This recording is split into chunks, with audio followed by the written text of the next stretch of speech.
मुरादाबाद में उत्तर प्रदेश उद्योग व्यापार प्रतिनिधि मंडल की मीटिंग में पहुंचे प्रांतीय अध्यक्ष। गुरुवार को दिल्ली रोड स्थित सर्किट हाउस में उत्तर प्रदेश उद्योग व्यापार प्रतिनिधि मंडल के प्रांतीय अध्यक्ष बनवारी लाल ने कहा कि आयकर में छोटे बड़े और विदेशों की तरह व्यापारियों को शिक्षा व चिकित्सा की निःशुल्क सुविधा मिले और उन्होंने व्यापारियों का दुर्घटना बीमा तथा पेंशन वृद्धि पर जोर दिया।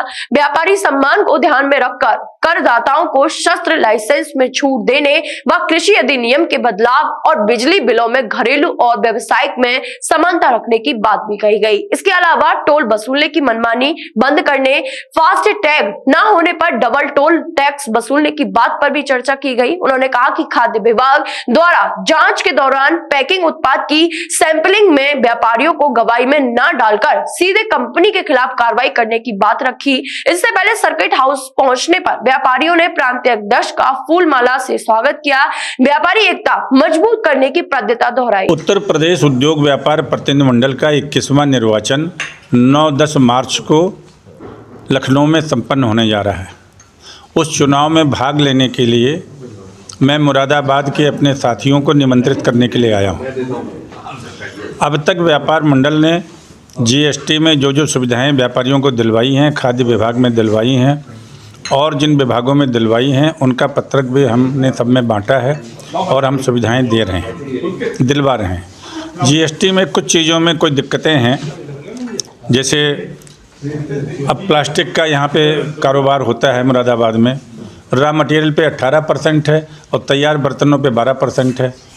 18% और 12% होने से यहाँ का व्यापार करने में बड़ी दिक्कत है। 12% अगर रॉ मटेरियल पे भी हो जाए और तैयार बर्तनों पे भी हो जाए तो व्यापार करने में बहुत आसानी होगी। इसी तरीके से स्टेनलेस स्टील बर्तनों पे 12% है। उनकी मांग है कि यहाँ पे 5% होना चाहिए, क्योंकि स्टेनलेस स्टील के बर्तन मुरादाबाद में सबसे ज़्यादा बनते हैं। पूरे हिंदुस्तान में सबसे बड़ा व्यापार है स्टेनलेस स्टील के बर्तनों का, इसलिए 5% होना चाहिए। तो इन सब सारी समस्याओं पे बात हुई है। ये सारी समस्याएं हम सरकार को लिखेंगे और इन समस्याओं का समाधान कराएंगे। नाम जानेंगे?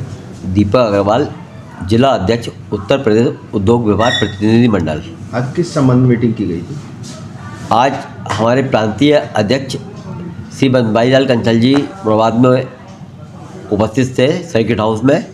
वहाँ पर उन्होंने उत्तर प्रदेश उद्योग व्यापार प्रतिनिधि मंडल के व्यापारियों को बुलाया था और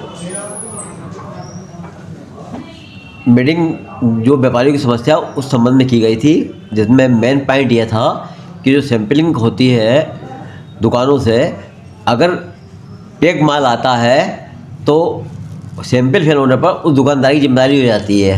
वो जिम्मेदारी उस दुकानदार की ना होकर कंपनी वालों की होनी चाहिए और दुकानदारों को गवाह के रूप में रखना चाहिए। नंबर 2, अगर किसी का फास्ट ट्रैक ख़त्म हो जाता है तो सरकार उसे डबल कैश लेती है। उसके लिए सरकार को फास्ट टैग ख़त्म होने पर अगर हो जाता है वायदे में तो 5 या 10% बढ़ाकर, या 100 रुपये का फास्ट टैग है तो 110 रुपये ले ले, 120 रुपये ले ले, ना कि 200 रुपये ले। नंबर 3, एक समस्या इस साथ में ये आई है कि अभी जो डीजल की गाड़ियाँ हैं वो 10 साल की कर दी गई हैं और पेट्रोल की 15 साल की।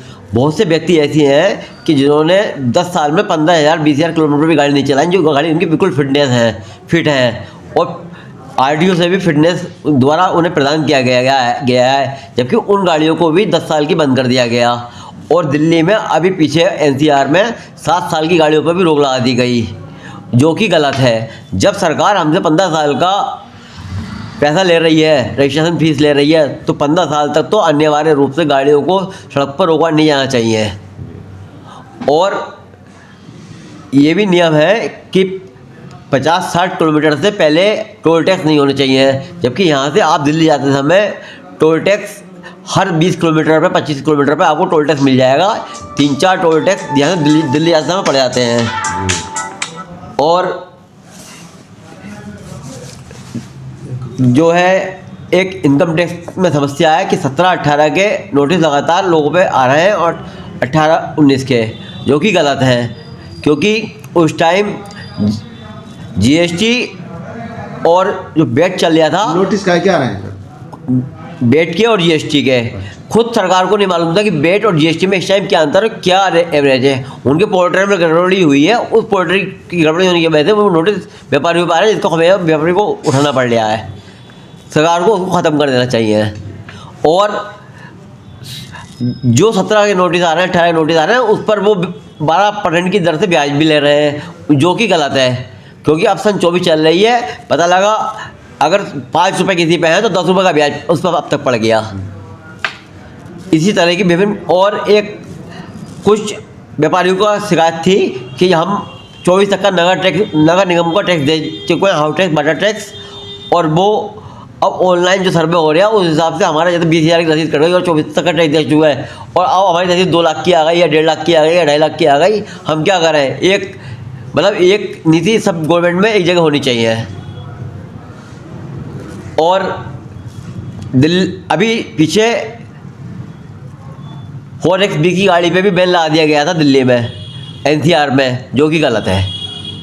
इसी तरह की विभिन्न समस्याओं को व्यापारियों ने उठाया और जिसका उन्होंने जवाब भी दिया, और भविष्य में आगे ऊपर लिखने के लिए कहा है। उन्होंने कहा मैं जिस विभाग से संबंधित अधिकारी है उससे उसको लिखूंगा और उसका समाधान कराऊंगा। यह आश्वासन पूर्व सांसद जी ने दिया। पूर्व सांसद जी श्री बनवारीलाल कंचल जी और आज के हमारे प्रांतीय अध्यक्ष। उपल नर्सिंग होम, जहां आपको मिलती हैं विश्व स्तरीय चिकित्सकीय सेवाएं, आंखों की जांच, डेंटल सर्जन, आई केयर सेंटर आदि अन्य सुविधाएं केवल एक ही छत के नीचे। उपल नर्सिंग होम, जहां के प्रमुख डॉक्टर्स हैं विशाल उप्पल, डॉक्टर जयती उप्पल, डॉक्टर वीना उप्पल, डॉक्टर RK उप्पल। उपल नर्सिंग होम, शंकर विहार, बैंक कॉलोनी, मथुरा।